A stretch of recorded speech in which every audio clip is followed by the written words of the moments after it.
John Turley-Ewart is a banker, he's a writer, he's a really smart guy, and he joins me now to talk about what's going to happen with the Canadian economy and workers, because we hear from our neighbors to the south, they're saying, well, Apple has to come back to the States to manufacture.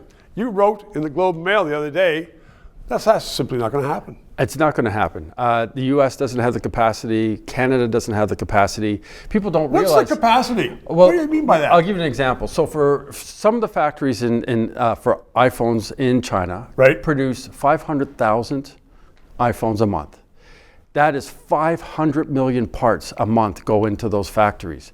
They rely on super smart engineers, incredibly smart managers, and most importantly, they have I call it floating workforce of about 300 plus million people who are just in time. They come from the rural areas of China, they're desperate, and they're willing to work 12 or 15 hours a day in these factories. So we don't have that. We don't have that. We don't have the hundreds of thousands of people who are going to work hard. But are you saying we also don't have the smart managers? We do not have that kind of tooling. We don't have that kind of engineering skill. We just do not. So the whole thing then with the tariffs, where the president wants to bring industry back to the States by putting tariffs on it, and he said it will work.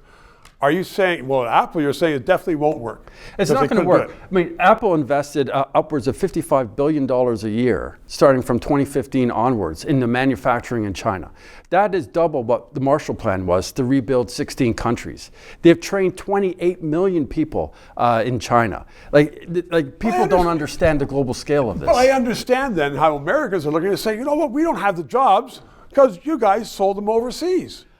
I would say, no, that's not the case. Apple tried to manufacture in the United States. They tried to manufacture in Europe, but they could not produce there. A product that actually worked and that was at a price that people could buy, and that met the sophistication that Apple was working for. So this is why it's so interesting. Apple in China, Patrick McGee book, go out and get it. It explains everything, but it's really important because you have this mix of a huge workforce that's low skilled combined with a really skilled engineering workforce that can produce high-tech, highly designed, beautiful products, but there's a cost to it. Well, clearly, and Americans are paying for it, maybe Canada. So what about the auto industry?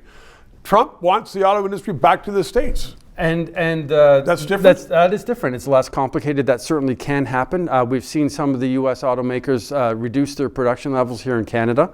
This is something where we're going to have to negotiate.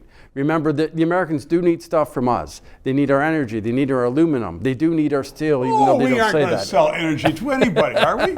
Yes, we are. Oh, we have a new minister who says, yeah, we're going to dig it out of the ground. We're going to dig it out of the ground and we're going to sell it. I mean, it's just it's what we do. And at the negotiation table, this is where we talk about how can we have an auto pact? How can we reform it? How can we work with each other? Americans don't want to pay more for their F-150s. We can help them with that.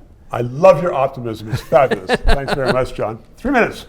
To those of you who have subscribed and donated, a heartfelt thank you. You're keeping us on the air. If you're watching and you haven't, please try to do so, because 4 years ago we started this show because there needed to be independent analysis. Now more than ever, with the Online Harms Act, once that gets into law, it's been passed once by the House, there are going to be hundreds of bureaucrats censoring the news in Canada, censoring this show. We need to keep it on the air. Thanks for your support.